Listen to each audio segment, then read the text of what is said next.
Welcome everyone to this International Yoga Day. This Yoga Day has been in progress for 11 years. This is the 12th year.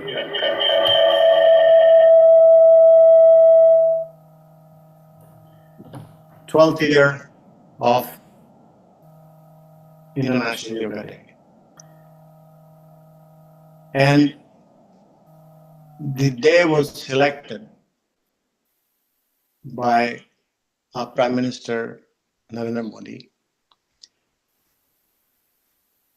This is the longest day of the year as a summer solstice. And this year's theme is One Earth, One Health. Every year, there has been some different themes. The first one was on 2015. The resolution was done at the United Nations on 2014, December 11, as you can see. And we began this, and there were various themes. The themes were as follows: yoga for harmony and peace, achievement of the sustainable development goals, health, peace, heart, yoga at home and yoga with the family, yoga for wellness, humanity, Vasudhaiva Kutumbakam, one earth, one family, one future, self and society, and one earth, one health for this time, for this year. What's interesting about this is if we're just able to see this slide, these are all the benefits of yoga. You don't have to go further to say, what are the benefits from yoga? It's all of above. The entire health, peace, heart, the whole thing. And how does that happen? That is what we'll be visiting as we move along. The one world is in our hands. The entire health, and how does that happen? Let's go with the Mother Nature and how Earth got evolved. Because on Earth, as we understand that Earth was born 4.6 billion years ago. It was just dust and gases. At 4.5 billion years ago, Moon was formed. And before Moon was formed, it was all nothing on the Earth. And the Earth was in a horizontal or vertical axis, a little bit, not much tilted, vertical axis. And what happened there was that the sun was shining very brightly and a lot of heat on one side. And on the other side, a lot of cold. There was no sustaining of any life. When the moon was formed, apparently a meteor hit and the moon got separated. Interestingly, the moon stayed around in the orbit. And it was sufficient mass that it tilted the Earth 23.5 degrees. And this caused the various phenomena. And this actually caused the Earth to slow down. It was rotating so fast initially that it was going like 10 hours, 12 hours for the entire rotation. It started slowing down to about 24 hours that we see now. And that was good because otherwise whatever is there on the Earth would start flying off, would not stay. The gravity will not work. So the time was controlled by the moon. And at the same time, the light also, into the 12-hour days that we see, about 12-hour day, 12-hour night, and all the timings are there. And the tide and the seasons came in. Because of the tilt, there were seasons that came in, and water was brought on the Earth by some planet, but meteors actually. The water did not exist initially, and the atmosphere was formed.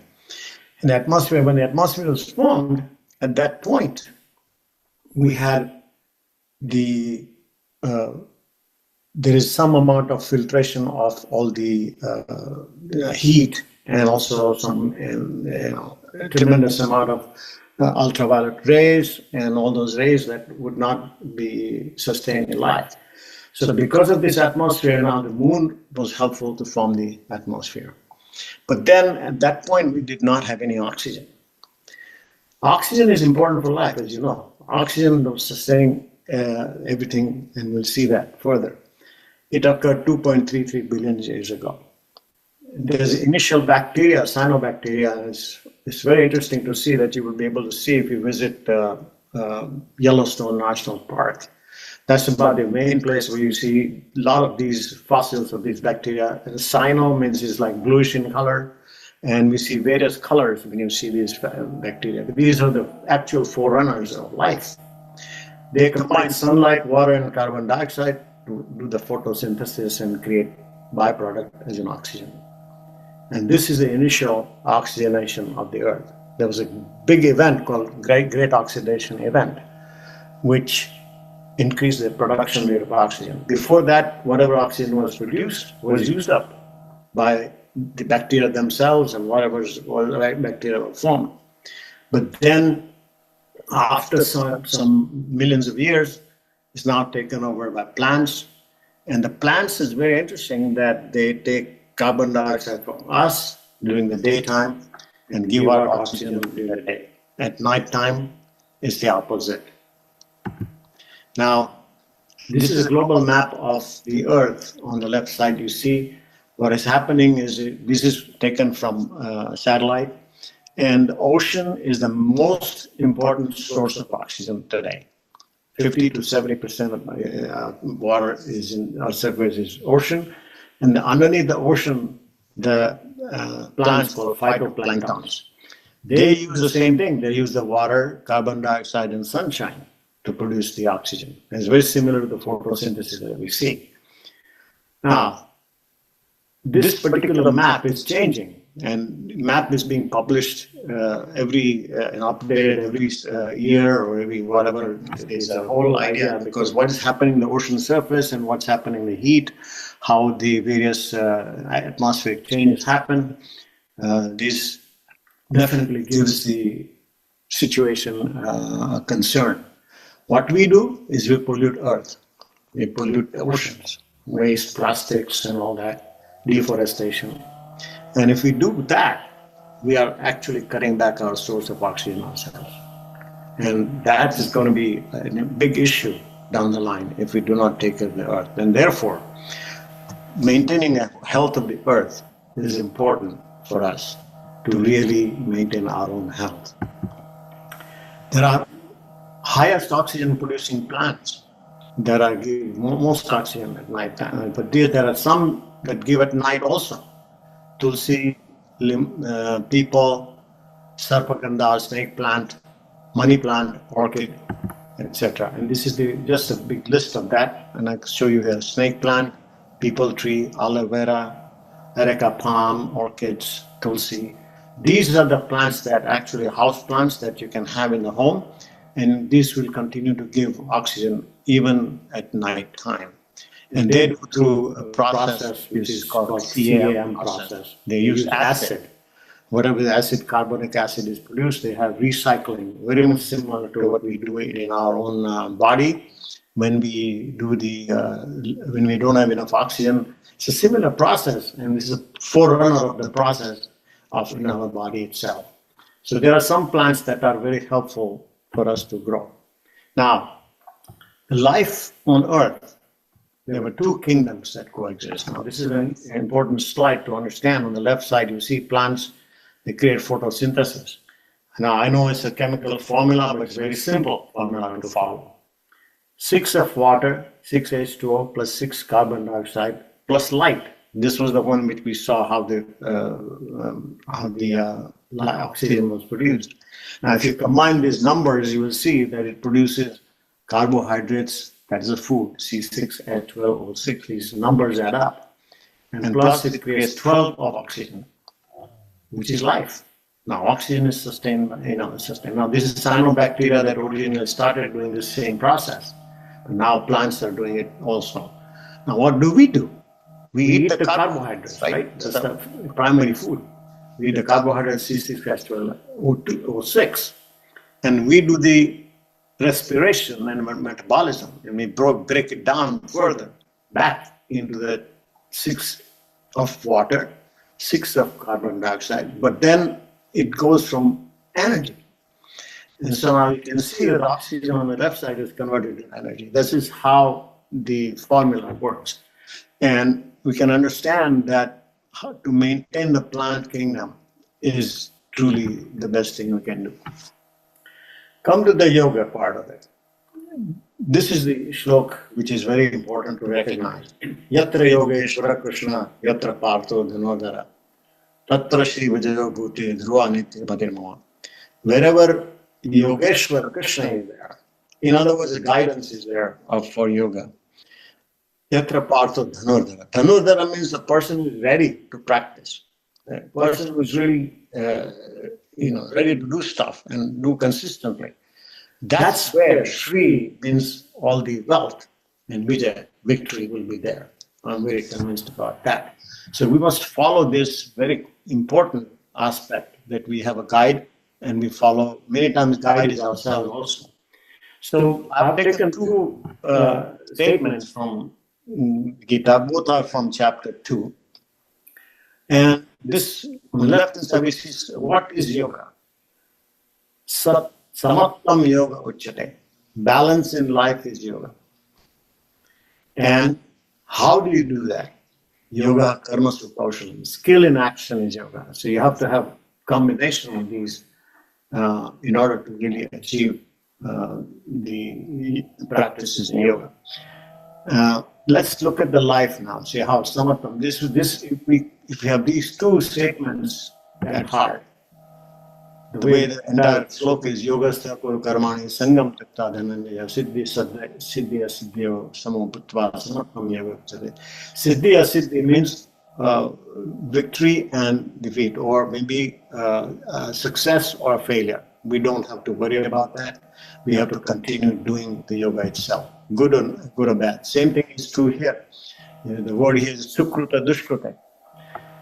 Whether it's a proper outcome or not, yoga karmasu kaushalam. Attending to the exact efficiency in action is karma. So now let's look at the philosophy of yoga. Couple of few philosophies that we remember, cornerstones are important to understand. Panchamahabhuta is 5 elements. As you know, we are made of these 5. Now, what are these 5 elements? Earth makes up skin, muscles, bones, solid organs, brain, and nerves. Now, understand that when we do yoga and we take care of ourselves, we have to take care of all of these in order to achieve the proper health.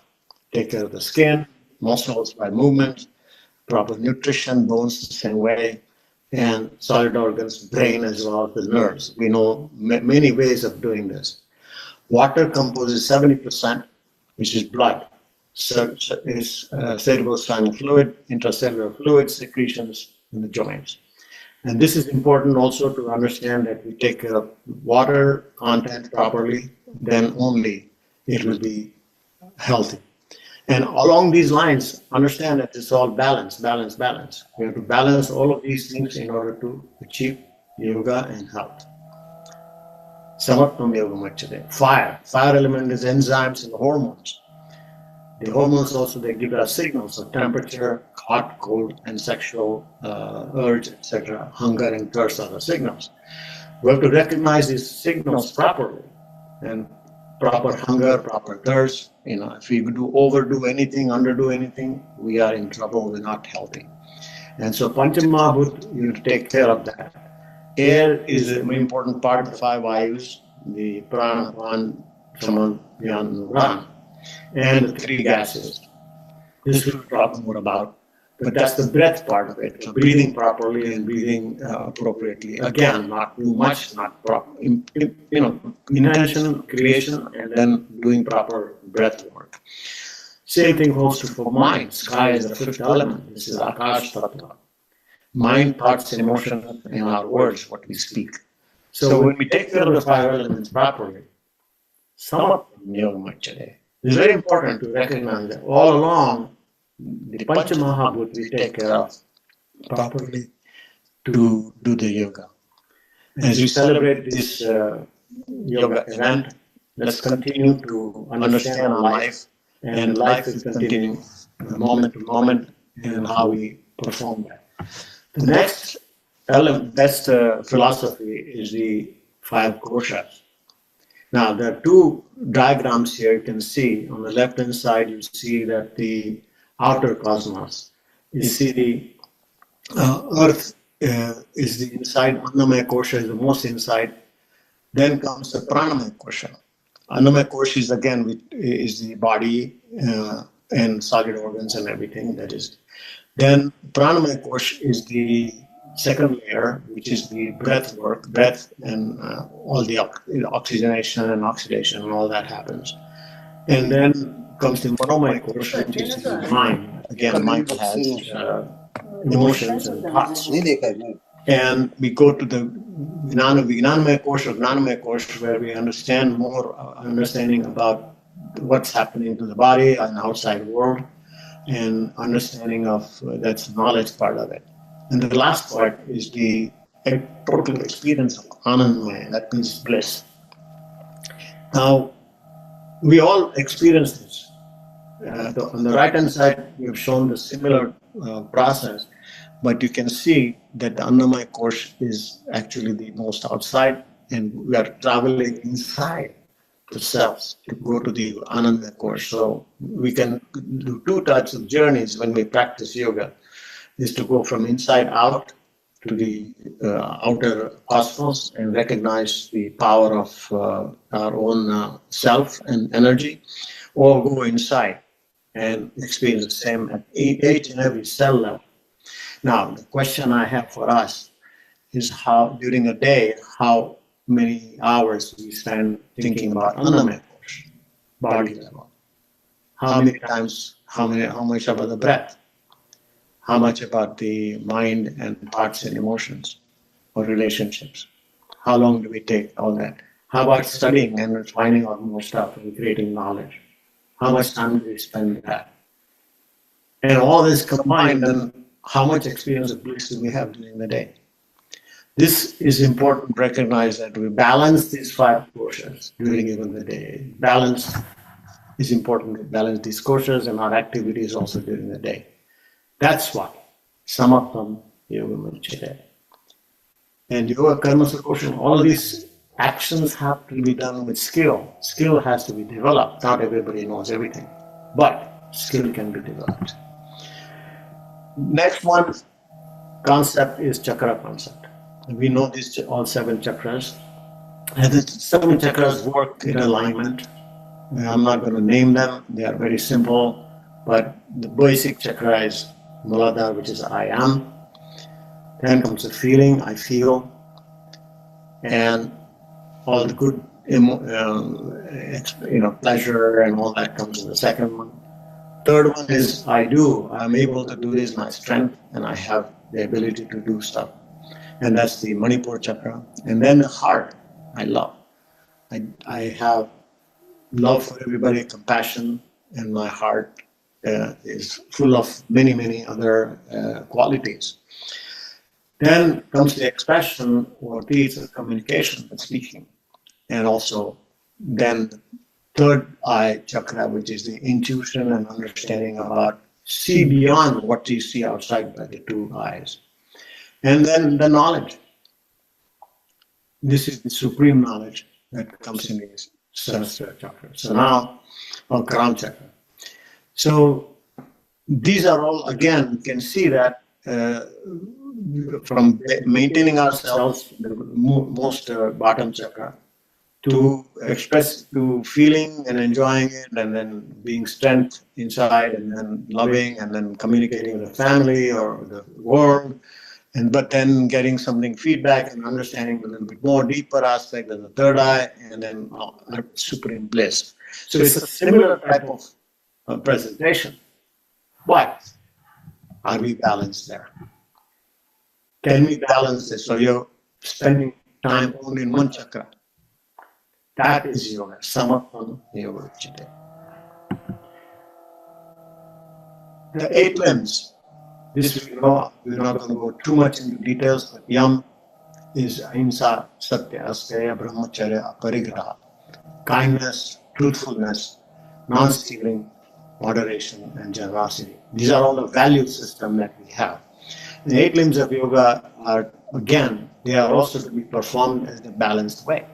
We cannot continue doing just yam and the niyam. Niyam is personal care practices, for example, shaucha, purity, santosh, containment, tapasya, austerity, swadhyaya is self-study, and ishvara pranidhana is surrendering to God. They have come simpler ones. There's the asanas, all the different postures that we do on the physical level, experience the stillness, do it in a comfortable style. All these aspects are there, which will be covered. And then pranayama, we'll go into that in a minute to see how that works, mindful breathing. Pratyahara is turning inwards and have the attraction towards alternative points. You have turn inwards and also withdraw the senses, just much like a turtle withdraws the limbs and the neck inside. That's pratyahara. Dharana is concentration. Dhyana is interestingly, it's called deconcentration, dropping the efforts and letting go. That's when the dhyana happens. And then samadhi is the pure bliss. Constant and complete harmony is with the universe. So these 8 limbs, you can understand that you have to balance them. You have to do them properly, and appropriate needs are there, and how do you balance the values and all those other things. Samatvam yoga uchyate, and yoga karmasu kaushalam. This is just a graph to show you a little circle and various aspects that we follow: nutrition, exercise, stress mastery, and all that stuff that you can see, finances, work, play. The circle gives us an idea about how we balance our life. It's a tool, and we can use this to balance our life and also introduce yoga into our own self. So the healthy life, health is a root word, is whole or holy. And whole means all 5 tattvas, all 5 koshas: body, mind, thoughts, emotions, energy, and spirit. And holy in alignment with the Supreme. So therefore, when we keep it all these together, alignment and balance, this is yoga alignment. Yoga is union. Yoga is culmination of whole at a time point, because the time continues to move. And we also have changes that happen. The value changes. All the 8 limbs, they start to keep changing. So every single time, our situation changes from inside as well as outside. And therefore, practices have to be consistent every single time, and moment-to-moment practices is really yoga. So yoga is a lifestyle, actually. Healthy lifestyle is a yoga lifestyle. And as we go into the pranayama area, we will be doing this recognition of how we change the whole world one breath at a time. Thank you.